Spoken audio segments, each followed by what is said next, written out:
নানা প্রতিকূলতায় এখনও পিছিয়ে রংপুর অঞ্চলের শিল্প খাত। এ কারণে সৃষ্টি হয়নি কাঙ্ক্ষিত কর্মসংস্থান, বেড়েছে কর্মহীন মানুষের সংখ্যা।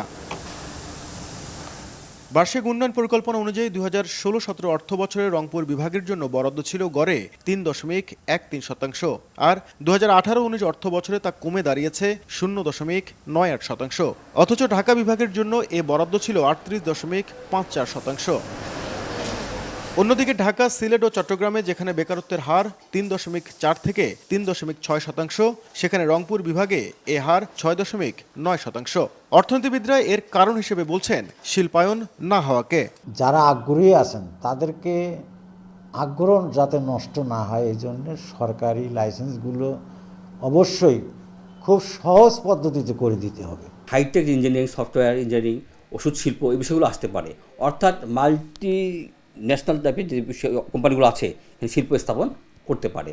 উত্তরায় বিজেট ছাড়া দীর্ঘ সময়ে রংপুর অঞ্চলে গড়ে ওঠেনি ভারী শিল্প এলাকা। 4টি অর্থনৈতিক অঞ্চল নির্মাণের কথা থাকলেও আটকে আছে ভূমি অধিগ্রহণ জটিলতায়।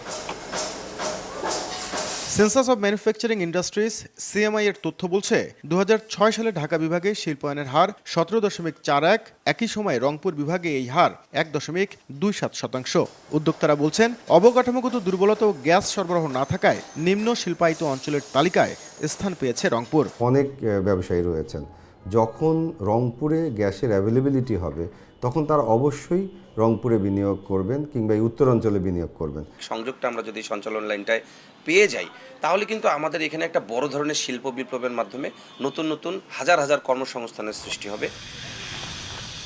বগুড়া থেকে সৈয়দপুর পর্যন্ত গ্যাস সঞ্চালন পাইপলাইনের যে সম্প্রসারণের কাজ হচ্ছে, বলা হচ্ছে 2025 সালে কাজ শেষ হওয়ার পর গ্রাহক পর্যায়ে সংযোগ দেওয়া হবে। তবে গবেষকরা বলছেন প্রকল্প বাস্তবায়ন করলেই হবে না, সবার আগে নিশ্চিত করতে হবে গ্যাসের প্রাপ্যতা। বাজারে যখন গ্যাসের একটি বড় সংকট আমরা দেখতে পাচ্ছি, তখন এই সংযোগ দিয়েই আমাদের দায়িত্ব শেষ করব না তো, ফলে এর যোগানটা নিশ্চিত করাটা খুব জরুরি।